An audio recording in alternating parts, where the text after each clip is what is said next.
Morning, happy Thursday. There's a bit more on my mind that I wanted to speak into existence. So, so the kids are still away until after school today. And usually what I do is, and I did it again last night, is, when they're not here, I wake up in the middle of the night and I'll be awake for hours and, then I go back to sleep about now. And then your day's gone and then you're like, oh, I should have been a bit more productive. So I've powered on a little bit.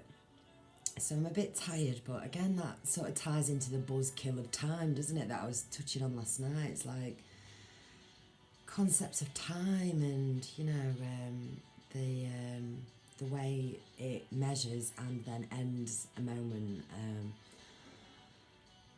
as an external thing, and it's so irritating, because one day I'm going to create, and it's not even sort of a big thing to create, but, create my own sort of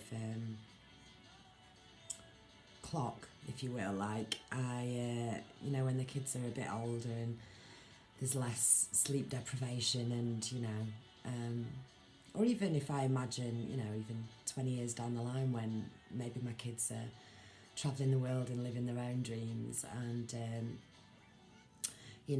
I've always thought, one of the best times to work is, for me anyway, it's, like between 3 and 6 in the morning. That's when my mind's, really sort of ticking over and connected to my soul. And then I'd have a nap and I'd sleep until about 10 o'clock, and then I'd do a little bit more work until maybe 2 o'clock, and then I'd have another little nap, and that's the way I'd work. And I think actually that's the way humans used to be, not stay awake for 18 hours and then sleep for 6 or whatever. It's fucking crazy. But anyway, time being a buzzkill. The other buzzkill which I want to talk about is being an adult. And how this ties into what I wanted to talk about, which is the concept of returning to innocence. And it's really nice that I've noticed this being spoken about more often. It seems that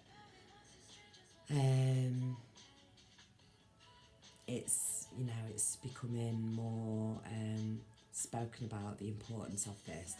And so I fucking love it, because that's one of the biggest lessons that I've found for myself over this awakening period or whatever has been remembering my inner child. And in my opinion, again, everybody's different and everybody resonates with their own frequency, but my inner child is my soul, and it's the same soul, and it's always been the same soul, the same unique essence, vibrational signature, whatever. I align with that sort of wording, because it feels right. Because when I think back, when I really get myself in that zone and I think back to when I was a child, I'm the same person, the same soul. I find the same things funny, I have the same sense of humour, I have the same ways of interpreting things, the same way of discerning things, the same interests, the same passions, the same, I really do. It's like we grow up and we change and we mature and we learn, but your inner child is your soul, in my opinion, and that's, what you sort of brought back to, what you're trying to get back. Just to return to that innocence that brings freedom and, connectivity to source, to all, to prime creator, to God, whatever. And, there's some Bible thing, isn't there, about how to enter the kingdom of heaven is as a child or something like that. I don't know, don't quote me on it, I'm not that interested. But, the concept is completely true and interesting, because that's where the magic is, and we grow up and we get old and wrinkly and fucking miserable, and society and conditions and systems put you in these boxes, and concepts like time and work and lone parenting and all this type of jazz, they just pile on top of you in layers of dense weight. And in my opinion, the idea is to release these illusionary concepts and get back to your inner child. So yeah, we definitely lose our connection to inner child, the innocence or your own soul as you get older. And I just wanted to talk a little bit about ways that I've found useful to connect me to my inner child, or my soul. And one of them is music. It's not this music, I've just got some chill out stuff on that hopefully won't get me copyrighted.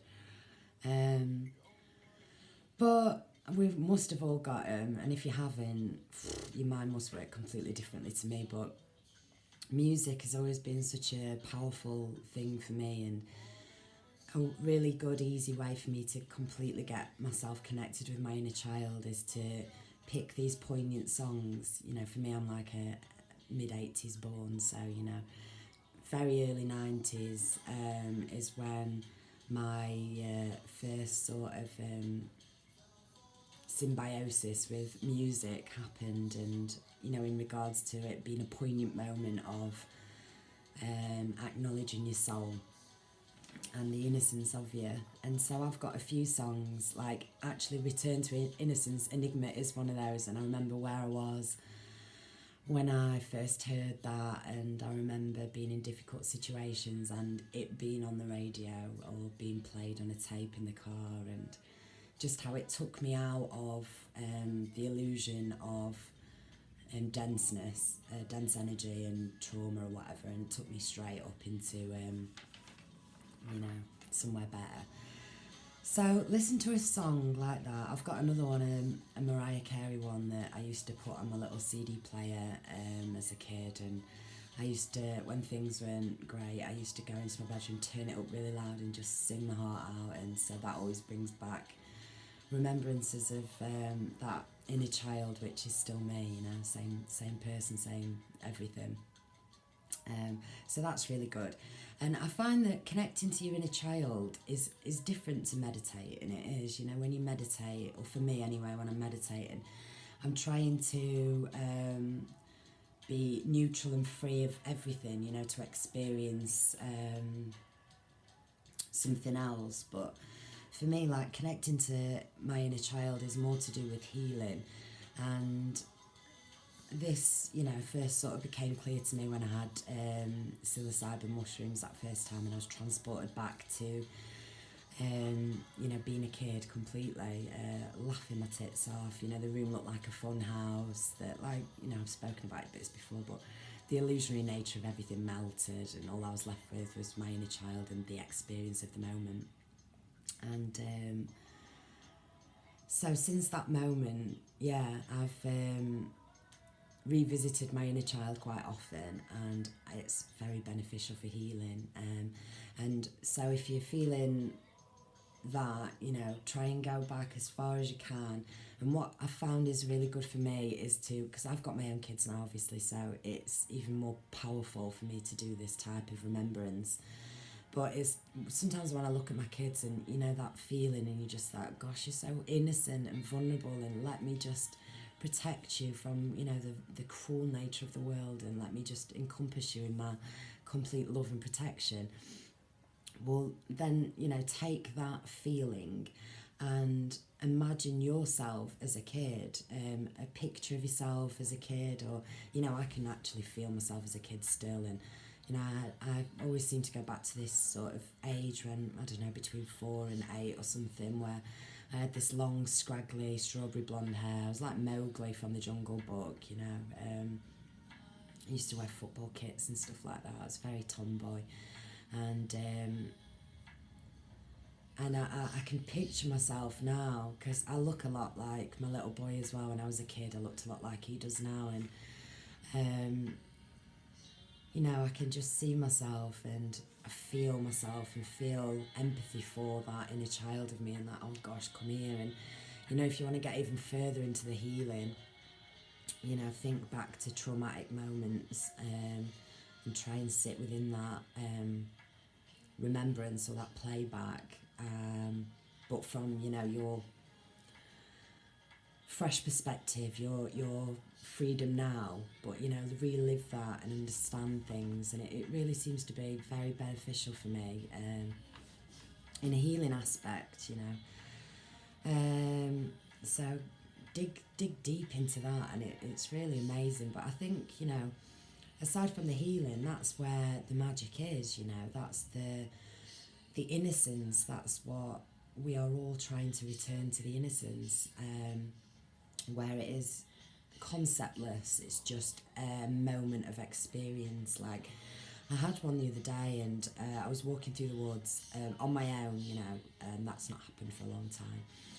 And I was just taking in just the pure magnificence of it, the beauty of it, and I was like a kid. I was like, whoa, you know, the size of the trees and the colours, and it looked like, the more I looked, the more I saw, you know. So, you know, little stumps looked like, you know, when you've got a big tree and, you know, the stumps, the little bits that come out the side, they all look like a different animal heads to me at some point, you know, like a totem pole on this one particular tree. And all the trees have different characters and symbols etched into them, not etched in by human, but, you know, the patterns of nature, the way the bark moves and twists, and things look like eyes, and even hieroglyphics it looked like on some points. And I was, you know, pondering,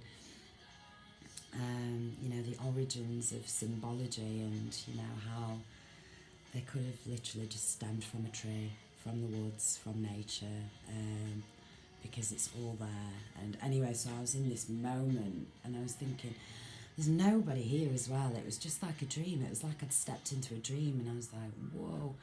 Filming it as well, I was like, whoa. And then all of a sudden this man came past jogging, and I didn't see him till the last moment, and as he jogged past, he said, that's something you don't see often. And I, you know, I thought, what is, you know, just someone standing and appreciating a tree. But of course it is, you know, to him or to most people, it's like, what the fuck is she doing, the weird bitch? But it's because we're not allowed to do that, to daydream anymore, are we? You know, you often hear people saying that our children are told not to daydream, and we're always fucking doing something. You know, you're in the woods, you're walking the dog, or you're jogging, and if you're not, you're a weirdo, and it's like, bollocks, fuck off, you adult, you know, I'm having fun. But anyway, yeah, that's the type of thing that helps me return to innocence and get back in that childlike state where you can connect to much greater, beautiful things, and, you know, connect to your soul and be free. And another thing that I was pondering about returning to innocence at you know, overnight, was I keep remembering, because Christmas is coming up as well, I keep remembering how I had no belief in Father Christmas at such an early age. I was so cynical, and, you know, it was actually, I think my mum and dad sort of, they weren't horrified by that notion. I think they were like, well, you know, quite proud of me that the wool wasn't pulled over my eyes, and it's like, oh, you bastards, you know, you could have helped me keep that notion of magic alive for a bit longer. But anyway, regardless of that, I remember this moment of my life. And my dad was filming, he'd got a camcorder, it was very early 90s, maybe 1990 I'll say, got this massive camcorder. And he was filming me sat, I was in this cupboard under the stairs, and it was Christmas Eve, and, you know, he comes over, he's like, Ice-ski, they used to call me, mum and dad, Ice-ski, little Ice-ski, are you excited for Christmas? And I was sat in this cupboard with wrapped presents in it. So, you know, I knew that my mum and dad had wrapped these presents, and they were going to put them under the Christmas tree tomorrow. And, you know, I say into the camera anyway, I say, Father Christmas is not real, or Santa's not real, whatever I say. And, you know, my dad laughs a bit, and it's a moment that is captured on the camcorder as well, that I've seen and revisited, not for years, but, you know, it's a moment. My point of this is that, so from a very young age, I didn't believe in the fictional Father Christmas, but maybe I don't know how long it was after I didn't believe, I was still very young though, that one Christmas Eve I was sat in my bedroom, and it was snowing, which never really happened on Christmas Eve, so it was extra magical. and I had fairy lights around my window, and I had my hand on the window, and there was no double glazing, so it was cold and condensation, and you know there was heat around my fingers on the window. And for just a moment I was transported into complete belief and, you know, magic and connection to source. And this happened in my experience, my existence, my belief, my whatever, my reality at that moment. And it was very quick, almost like a shooting star, but I heard sleigh bells, and then my little 5, 6, 7-year-old self thought they saw Father Christmas and the sleigh and the reindeers just with some lights, you know, just shoot over the sky. And so, you know, that's the power of innocence and belief in anything. And so it's just fucking incredible. It's incredible. And I think that's, you know, what we're all trying to get back to. Forgetting the buzzkill and being a kid. And whenever I get back into that inner child state, I'm always laughing. I'm always fucking laughing my head off, because that's what life's about, isn't it? Fun, being, experience, creativity, laughter, love. And it's definitely the way to the soul, you know, is to reverse things and knock off the adultness and the illusions of concepts, and, you know, just try and be in the moment for as long as possible. Anyway, bloody blah, I'm probably going to do another video about something else, but I'll leave it there now. Happy Thursday!